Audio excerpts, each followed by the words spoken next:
어떤 기계의 고장 확률과 기업의 도산 가능성은 그 성격이 매우 다릅니다.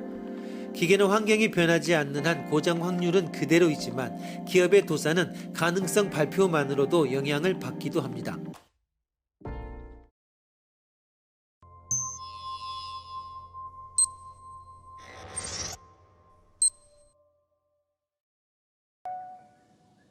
금융당국이 어느 은행의 도산 확률을 10%로 발표했다.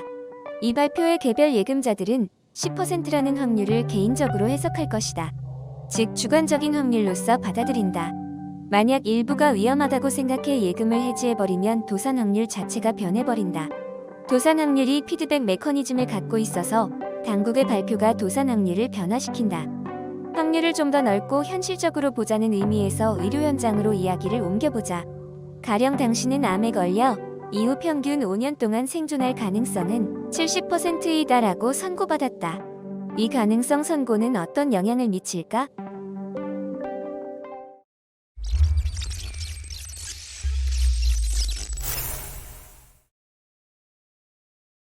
선고로 인해 70%인 생존율이 더욱 낮아진다고 합니다. 즉 암의 선고로 인해 환자가 불필요하게 비관적이 된다는 것입니다. 인간은 스트레스를 받으면 항체가 약해집니다. 즉 비탄에 빠짐으로써 병과 싸우는 체내 기능이 약해질지도 모른다는 것입니다. 때문에 이를 두려워하여 내과 의사는 선고를 자제한다고 합니다. 이런 경우도 확률이 확률 현시에 의해 변화해 버리는 예라고 할 수 있습니다.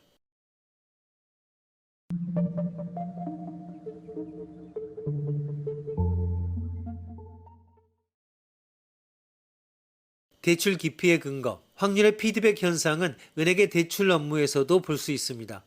노벨 경제학자 수상자인 스티글리츠는 은행의 대출은 수요와 공급을 조정하는 수준이 아니라 같은 이자율임에도 대출을 받을 수 있는 기업과 그렇지 않는 기업이 발생하는 이유에 대해 확률의 피드백을 이용해 설명했습니다.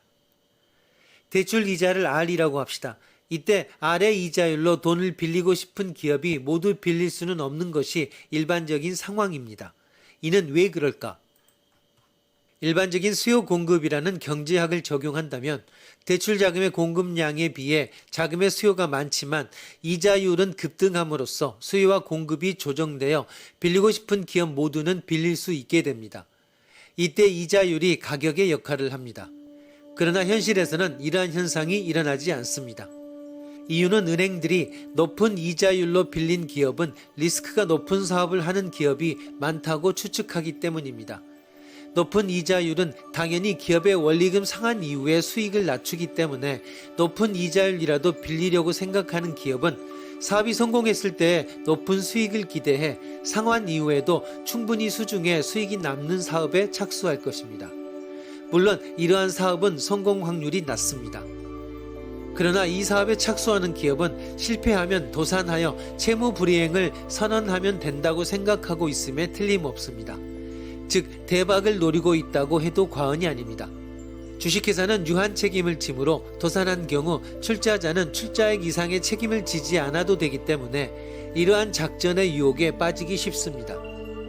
이는 당연히 대출을 하는 은행에게는 고리스크가 됩니다. 즉 이자율을 R보다 높이는 것은 기업을 이러한 리스크가 높은 사업에 대한 착수로 유도하기 때문에 은행의 수익을 확률적으로 낮춰버립니다. 개별 사업의 확률은 변화하지 않으나 은행이 이자율을 변화시킴으로써 고객인 기업의 사업 선택지를 변화시켜 버리게 됩니다. 이러한 이자율의 확률에 대한 피드백이 일반적인 수요 공급의 조정을 방해하게 되는 셈입니다.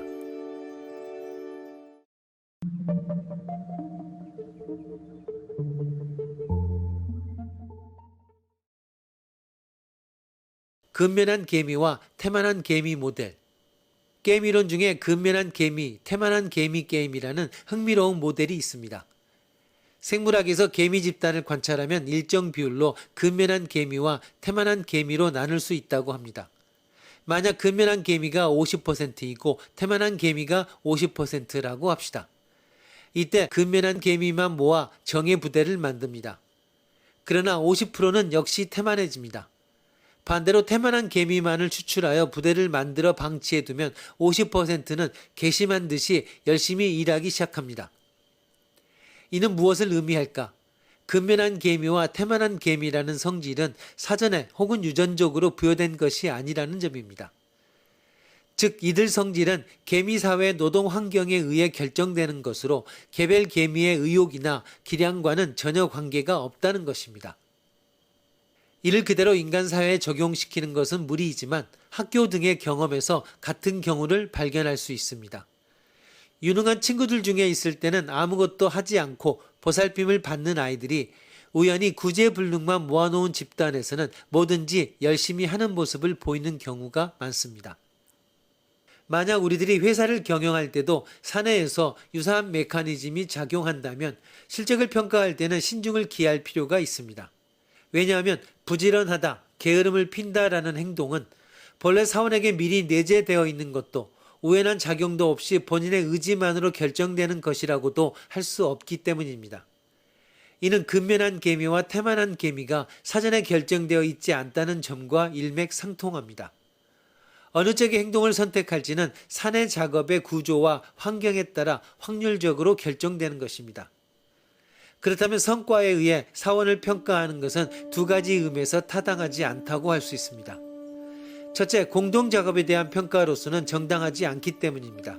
그리고 둘째, 이러한 평가가 기업 실적의 향상으로 이어지기는커녕 반대로 부정적인 영향을 미칠 가능성을 내재하고 있기 때문입니다.